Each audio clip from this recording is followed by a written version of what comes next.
Hey guys, how's it going? This is the Bald Metal Nerd coming at you with another video. And in this one, I thought it'd be a bit of fun to do a little bit of a show and tell type of video. I talk a lot about music listening, collecting, discographies, all that. So I actually went through my music collection and I decided to figure out which artists do I have the entire discographies of. And it is a shockingly low number of bands that I have their entire discographies.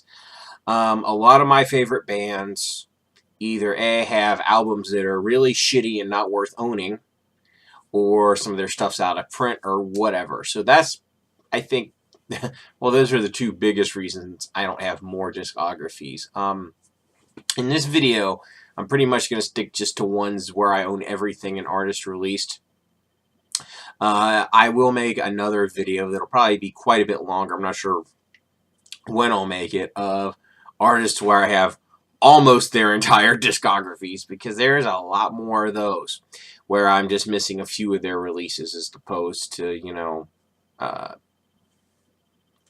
many. So anyway, let's go ahead and get into it. I'm going to cover, you know, a real easy one first, because this artist doesn't have a lot of releases. I, of course, am talking about, they are a comedy act. I don't know how much of a real band you consider these guys, but start off talking about Tenacious D, right? They've only got 3 albums. They've got this one, which is their debut, self-titled debut. They've got the soundtrack to The Pick of Destiny. I know this was not a giant hit in the box office, but it is an extremely funny movie. If you are a fan of rock and roll style comedy, I would definitely recommend checking out that movie. But be warned, there's many swear words in it and inappropriate things. Don't show it around children. And lastly, we've got Rise of the Phoenix. And that does it for Tenacious D. They've only got 3 releases, so not hard to collect their discography. Low bar of entry right there. Next up is a band that has been gone for quite a while now. They were absolutely huge in the late 90s and early 2000s. I quite enjoyed their music. And it's unknown if they'll ever return or not, due to just really the main person in this band. And as much as I enjoy this band's music, I'm really neutral on them returning or not. I'm not like, oh, these guys have to come back, I'm just dying without them. Like I said, I really like this band. They are one of my favorites, but whether they return or not, really not a big deal to me one way or the other. I, of course, am talking about System of a Down, right? This is their self-titled debut. It's got the lovely hand on it, and there's the back. Second release is Toxicity. Awesome, awesome album, by the way. Following up with that, you actually have one. They called this Steal This Album. And this was released in, I think, 2002. What the copyright is on this? Yeah, 2002. What's interesting about this album is the way it's packaged. It's, of course, if you're old like me, and you remember, it basically looks, you know, but it's not a burned CD. This is a store-bought press CD. They packaged it, obviously, to look like somebody had burned this on a computer. There's no booklet or anything. It's a very minimalistic packaging style. They did that because back in 2002, everybody was downloading music and burning it to CD, right? That was extremely common back then. Nowadays, obviously, people are still downloading music. I don't think nearly as many are burning it to CDs, though, as they used to. I know I certainly burn a lot less audio CDs than back in 2002. I still regularly burned audio CDs. Now, I rarely do it. I can say never, but it's a relatively rare event for me. And then lastly, I have the double album here, Mesmerize and Hypnotize. The packaging kind of all folds together and is functified, you know. And this was their last recorded output. And like I said, as much as I like that band, I'm really neutral on them coming back one way or the other. Because usually I don't know how good they would be if they were to come back. Who knows, right? Whatever. Anyway, the next band that I'm going to talk about is currently on hiatus, but I think they have a pretty good chance of coming back just based on things that band members have said in the press. Plus, they are absolutely one of my favorite bands. This is a band, yes, I am clamoring for them to come back. I would absolutely love it if this band returned. And I am talking about Nevermore. This is obviously their first album, self-titled debut. It is not their finest hour. It is definitely their weakest album out of all of them. But they released an EP around the time of their second album called In Memory. And it's a pretty big step up from their first album quality-wise. And then this album, which is their second album, The Politics Ecstasy, this is absolutely a crushing, awesome, incredibly great. Just when I first heard this, I was totally blown away by how good it is. You know, this is an absolutely crushing metal album. Top notch, everything on this. The production's really good. Everything is just incredible on it. It set an incredibly high standard for the band. And honestly, in my opinion, they kept it up through the rest of their career. Following that, you have Dreaming Neon Black.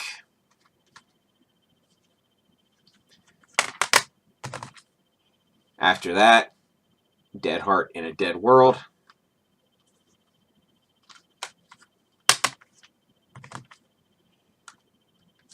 After that, I got the Enemies of Reality remaster because the original didn't sound that great. This sounds absolutely, I love it. Following up that is Godless Endeavor. I really like that album cover of that pissed off looking girl. Fun stuff. And their final album, The Obsidian Conspiracy. And this is a band I am really, really, really hoping they come back. I think they will. It seems inevitable at this point, especially given things that both Warldane and Jeff Loomis have said in the press. I think sooner or later it's inevitable these guys will reunite. And next up, we're actually going to have the band, where have their entire discography, and they have a fairly good amount of releases. Actually, they have just about as many releases. Hold on. Of all the bands of the let's see, 1, 2, 3. I've named 3 bands so far, and this band alone has almost as many releases as those 3 bands combined that I just named. And I'll give you a clue as to who they are. They are not part of the Big Four of thrash, but the Big Four was expanded a bit. They would definitely be in there. I am talking about the Mighty Testament. This is The Legacy, or debut. Awesome album. Next up, we have The New Order.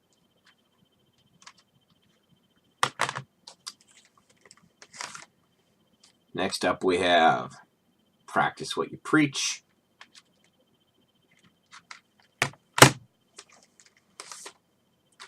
Then we get Souls of Black.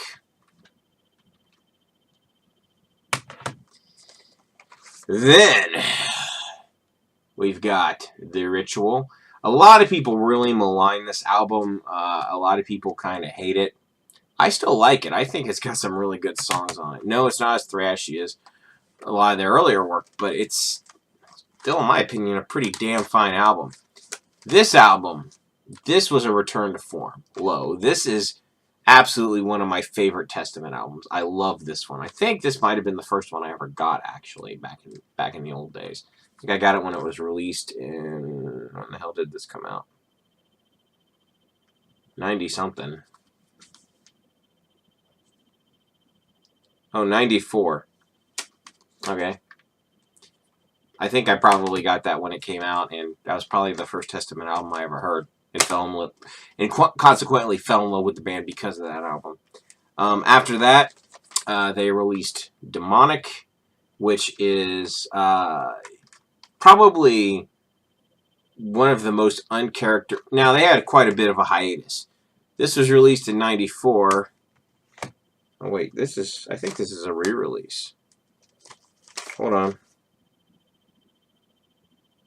Yeah, it is. I'm sorry. This is a re-release. This is a 2007 repressing. What's the original? I'm sorry. There was not a long hiatus. My mistake, guys. I was looking at this like, wait, that doesn't seem right. This came out in 90-something as well. I'm sorry, I don't know the exact year. Probably, I think 97. Again, very uncharacteristic for Testament. This is really like much more of a death metal style album than thrash. But that being said, I still think it's an excellent album. Definitely stylistically very different form, but I still really like it. So there's that. After that, this album is my absolute favorite Testament album. This is, in my opinion, honestly, one of the best thrash metal or just metal albums ever recorded, ever. The Gathering. This thing is an absolute masterpiece. It was released in 99. I remember when this came out, I was so excited because this is just so goddamn good. Alright. Then, let's see, when was this released? Okay.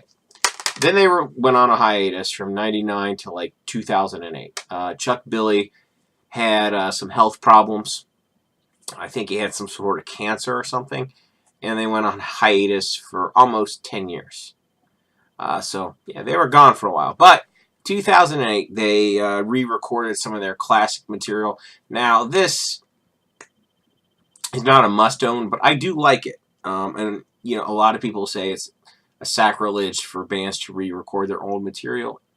I don't know. As long as it's done well, I don't really have a problem with it. This is First Strike Still Deadly, which, again, is just them re-recording some of their songs from their first couple of albums. That's all that is. And then they followed that up with, I don't know, maybe my second favorite Testament album, which is The Formation of Damnation. This thing is an absolutely amazing killer album. Following that up, we got Dark Roots of the Earth. I like this. I think it's a good album. It doesn't quite meet the standards of Formation of Damnation, but still pretty good. Especially, I mean, I think my favorite on this one is probably Man Kills Mankind. I love that song. And then lastly, we've got their next album, which is Brotherhood of the Snake. And this was, in my opinion, a step up from their last album. It has a lot of really great songs on it. I mean, there's a couple that are a little iffy, but for the most part, this is an incredibly great album. The title track alone is just epic, but there's a lot of really good stuff on this. I really enjoy this album. I like the packaging, the nice, you know, gatefold, right? It's pretty cool. I really like this one. So, now the next bands that I'm going to show off are, I don't officially have their entire discographies, but it's really flipping close. In this next band, you could say I have all of their official studio albums, but I do lack one of their releases. And this band is not hard to own all of their studio albums because they don't have a lot of them. Talking about Tool, right? I don't have a copy of Opiate, which is their EP. I don't have that in any physical format. I've heard it, obviously, but I don't know. There's a few stuff that's kind of okay on it, but really, Tool, in my opinion, really took shape with their first album, Undertow, and it's great. It's a masterpiece of alternative metal, in my opinion. Alternative, progressive, whatever the hell you want to call it, right? Their second album, Enema. This was a mainstay in the late 90s. Absolutely great album. Love it to death.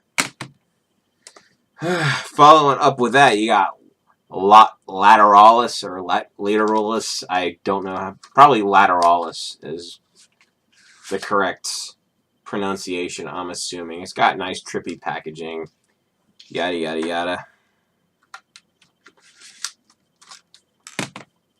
And then their most recent album, from 2006. Jeez, it's been 11 years since they've put out an album. Almost as long as System of a Down, right? This is 10,000 Days. And Tool is not officially, on hiatus or broken up or anything like System of a Down, but it's been 11 years since they've put out an album. Those are two bands that I think have major rock star ego problems. System of a Down and Tool. They're just, Maynard and Serge are, I'm sure, probably huge jackasses with giant egos, and I think that's why there's not new material by either one of those bands. And truthfully, if that's the case, I don't know if there should be, because Guns N' Roses had a giant hiatus, and when they did finally come back with something, well, it wasn't quality. So I'm kind of okay if both of those bands are more or less done. Because if they did come back, I don't know if it would actually be any good or not. So anyway, this final band, I'm not even close to having their entire discography. I probably only have about half of it. But this is a band that totally reinvented themselves with what I'm showing as their first album so completely that it's almost like the albums that happened before don't really matter. And to give you a clue as to who this band is, you might already know. They were basically keeping, aside, Metallica, meh, not really. This band basically kept the lights on, for lack of a better term, for metal, at least having any sort of even remote mainstream knowledge that metal even existed, for a good chunk of the 90s. And some of this material, and basically, in my opinion, they released two really incredibly great albums.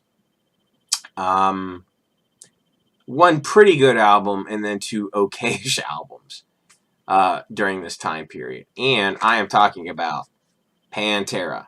Yes, I know that they have several albums before Cowboys from Hell. The most recent one before this was Metal Magic or Projects in the... Basically, they had one called Metal Magic, Projects in the Jungle, and a few others.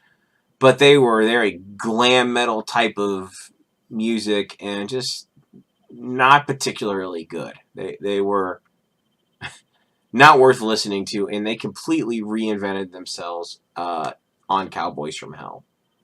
And I mean, they just flew out of the gates with this album and really created, at least in the mass mind, groove metal.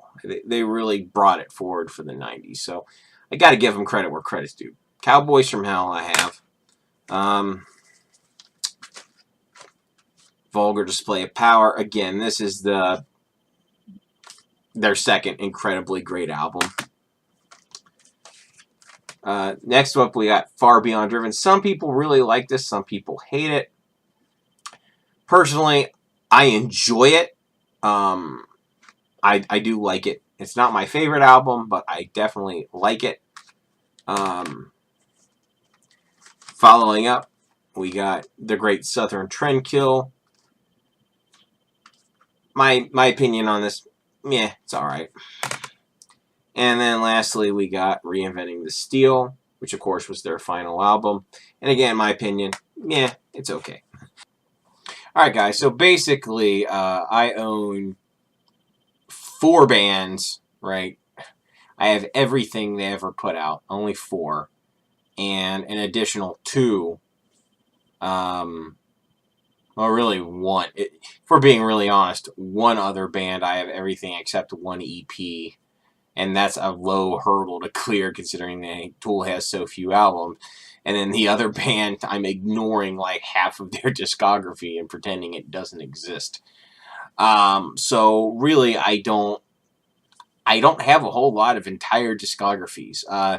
And like I said, the reasons are not necessarily because there are some bands where I would really like to own every single thing they've ever put out, but sadly, a lot of them, some bands just have stuff that's not easily available and is only available used and is expensive or not easy to find or whatever. Or a lot of my favorite bands have put out a lot of crap. In fact, there are a few artists where I own more releases than I do, I think, from any of these artists, where I have more stuff, but I don't have their entire discography. So probably when I decide to, I'm not sure when this video is going to come up, I'm going to do a video of bands where I have a lot of their releases, and I'll kind of divide it up into bands where I would like to own all their stuff, I just may not have found it all yet or been able to get it, and bands where there's because they have some really shitty albums that I just don't want to own. Yeah, whatever. I'll cover. I might just make 2 separate videos like that, one for both categories. So anyway, that pretty much wraps this up. This was just a fun show and tell. I'd really be interested to hear your experiences as music collectors, how many discographies you have it in different formats. Obviously, I'm primarily a CD collector, so any full discography I'm going to have is going to be on CD. I doubt very much I'll ever get full discographies on vinyl. At best, I pick up a release here and there, So anyway, that's pretty much going to wrap this up. If you liked it, thumbs up. If you hate me, thumbs down. Share, subscribe, all that fun stuff. Thank you so much for watching. I'll catch you guys next time.